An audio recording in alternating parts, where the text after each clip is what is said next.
खर्चा के आइए गइले ए राजा का है रोड़ा नहीं बुझा। हाँ बबुआ अभी जागल बा। बबुआ जागल बा रोड़ा हमरा भीरी मत साटी। तब पिलाई धरा दे ओकरा के जागल बा त पिलाई का कहा ला रे? अरे वो है डिब्बा में ना अच्छा डिब्बा के दूध हवा आईपीएल बड़ा है मौगी कॉलेज के राजा जी।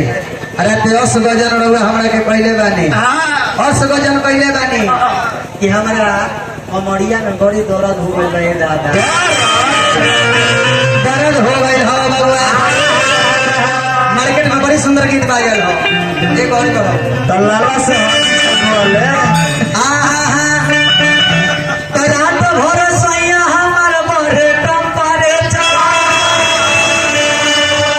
हर रात भर सैया हमार बड़े टेम्परेचर।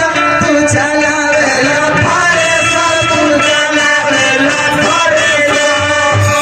एकदम नया लड़का बाबा जेकर नाम है समर सिंह। आ एह गीत के चलते बड़ी हिट भइले। इहे गीत के हर सीजन में उनकर बाजल हो। बाबा धाम में भी बाजल हो।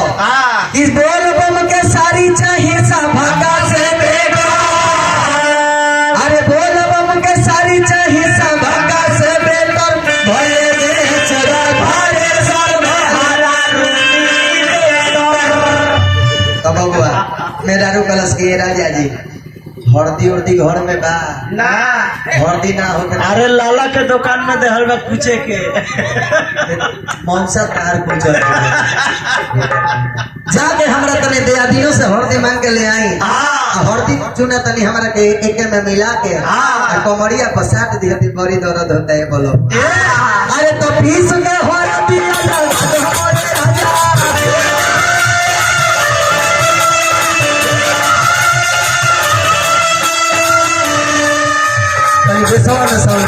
से काम भैया। अरे पीस के हरदी लगा धर सैया।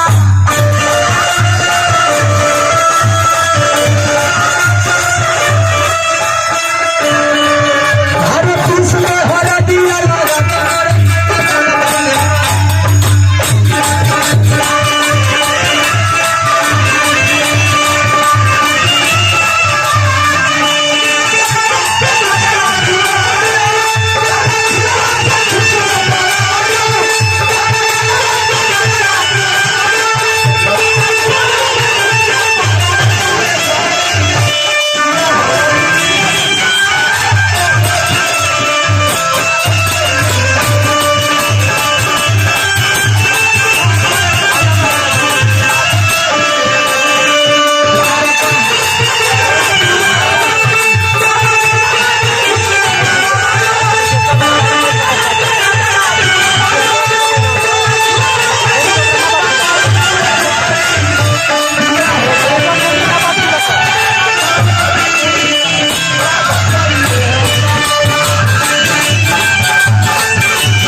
मेहरारू समझावत या के बोली जवन नशा राते रहुआ कौन के घरे आए रहे आज का बाद मत करो